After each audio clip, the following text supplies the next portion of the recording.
नमस्कार। Government college Bhadra से मैं Manpreet Singh BA part first के लिए जो पोइट्री एंड ड्रामा सेक्शन है उसमें से हम यूनिट 5 में से लिटरेरी हिस्ट्री का टॉपिक कर रहे थे, द रेनेसा पीरियड।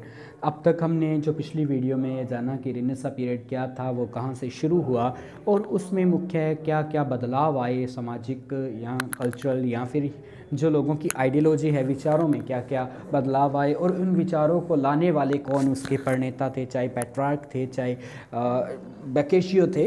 तो उन सब के बारे में हमने जाना। अब हम देखते हैं कि रेनेसां जो है इंग्लैंड में कब पहुंचा और इंग्लैंड में इसका क्या प्रभाव रहा। Renaissance in England.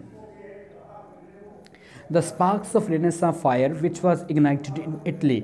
जो रेनेसां की आग के जो स्पार्क्स थे, जो उसके चिंगारियाँ थी, जो इटली में शुरू हुई थी, reached England in the late 15th century.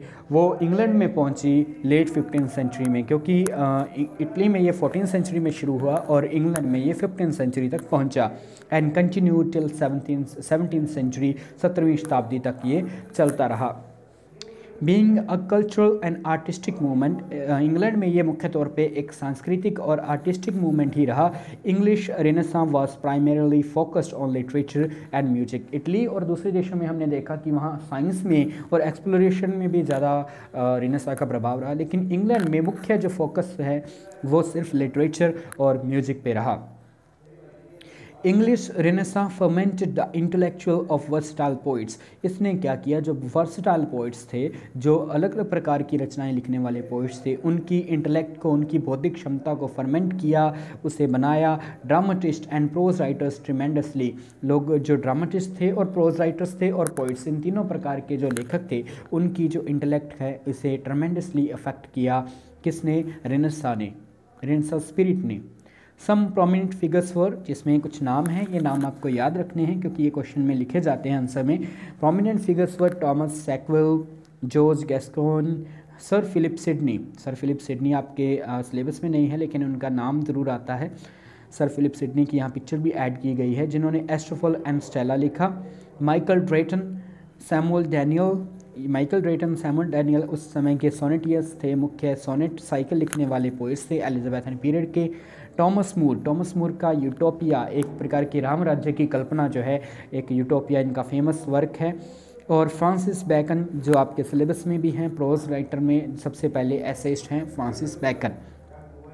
Sir Philip Sidney produce the literary treatise the defence of poetry. इन्होंने एक साहित्यिक ट्रीटाइज लिखी, एक क्रिटिक लिखी, the defence of poetry. Poetry के डिफेंस में इन्होंने अपने विचार रखे थे। एंड पेस्टोरल रोमांस आर्केडिया, एक पेस्टोरल रोमांस लिखा जिसका टाइटल है आर्केडिया। आर्केडिया एक प्रकार से ग्रामीण और नेचुरल ब्यूटी को दिखाता हुआ एक बड़ा वर्क है, वर्क ऑफ पोइट्री है। सो ये मुख्य लेखक थे जो 16th सेंचुरी के रेनेसां पीरियड ऑफ इंग्लैंड में हुए। उसके बाद जो पोइट्री है उसमें क्या हुआ, पोइट्री के अंदर वाइट एंड सरे नाम से दो लेखकों का नाम बहुत आता है।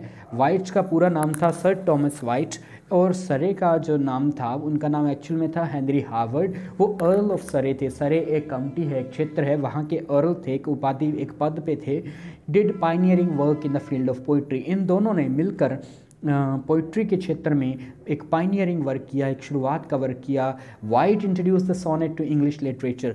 जो सोनेट हम इंग्लिश में पढ़ते हैं, चाहे शेक्सपियर की सोनेट्स पढ़ें, चाहे एडमंड स्पेंसर की पढ़ें, चाहे मिल्टन की पढ़ें, सोनेट जो है ओरिजिनली ये एक इटालियन वर्जन है। जब आप सोनेट का लिटरेरी टर्म करेंगे वहाँ भी इनका नाम आएगा, वाइट एंड सरे का।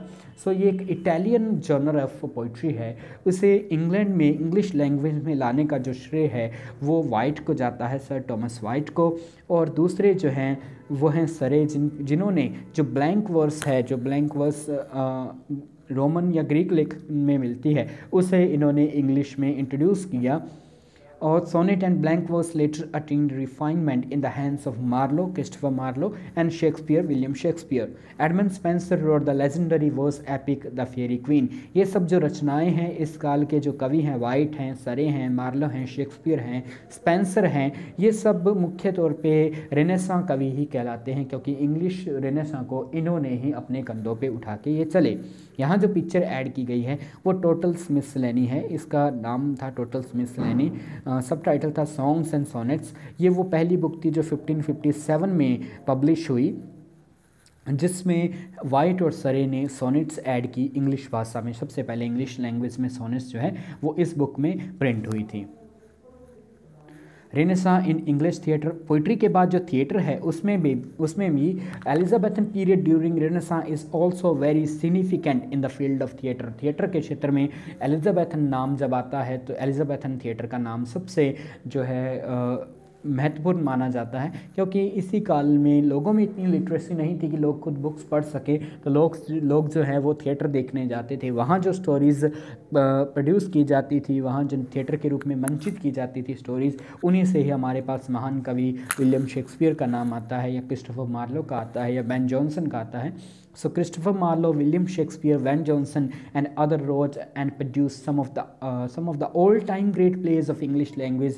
English language के जो अब तक भी महान जो प्लेस हैं वो उसी काल में लिखे गए, जिनके ऊपर बॉलीवुड में भी मूवीज़ बनती रहती हैं। जैसे हैमलेट जो है शेक्सपियर का, उसके ऊपर हैदर नाम से मूवी बनी। इसी प्रकार से ओथेलो के ऊपर जो है ओमकारा नाम से मूवी बनी। तो इस प्रकार से वो एक कालजयी कहानियाँ हैं जिनका इस्तेमाल आज भी किया जाता है लेखकों द्वारा, और आज भी ये प्लेस जो है वो मंच पे मंचित किए जाते हैं, प्ले किए जाते हैं। यहाँ जो पिक्चर ऐड की गई है वो एलिजाबेथन थिएटर की है, किस प्रकार से जो ओपन एयर थिएटर्स होते थे और वहाँ सामने बैठ के जनता जो है प्लेस को देखा करती थी। ये जो पिक्चर है वो बेन जॉनसन की है। बेन जॉनसन जो हैं उन्होंने कॉमेडी ऑफ ह्यूमर्स को काफ़ी प्रचलित किया। इन्हें क्लासिक शैली के लेखक माना जाता है, और ये यूनिवर्सिटी से पढ़े हुए थे, इसलिए इन्हें यूनिवर्सिटी विट्स में भी गिना जाता है।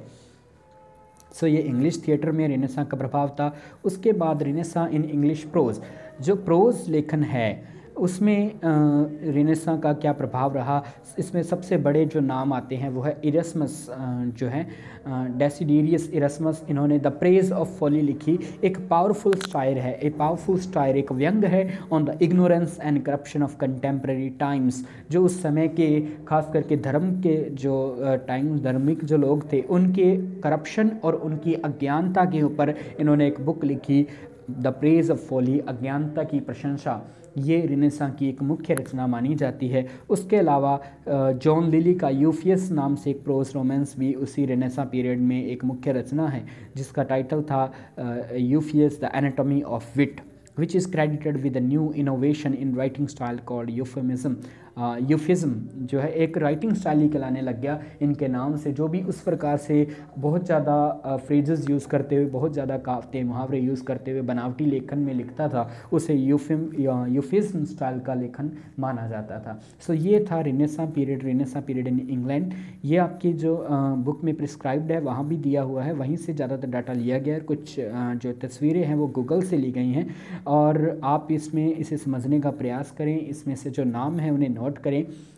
और ये एक बड़ा क्वेश्चन, जैसे मैंने पिछली वीडियो में बताया था कि एक 20 नंबर का एक बड़ा क्वेश्चन आता है कई बार, और कई बार 10 नंबर का एक शॉर्ट क्वेश्चन भी आता है, जिसमें आपको किसी एक लिटरेरी पीरियड पे लिखना होता है, जिनमें से कई बार रेनेसां आता है, कई बार रिफॉर्मेशन आता है, वो अलग अलग टॉपिक हैं। सो रेनेसां का ये टॉपिक है, इसमें से ही आप डाटा निकाल के एक 3 या 4 पेज का एक आंसर तैयार कर सकते हैं। इस वीडियो में अगर आपको कुछ समझने में दिक्कत आई हो तो आप मैसेज कर सकते हैं। इसके अलावा जो ये PDF के रूप में इसे व्हाट्सएप ग्रुप पे शेयर किया जाएगा, वहाँ से भी आप इसे नोट कर सकते हैं। धन्यवाद।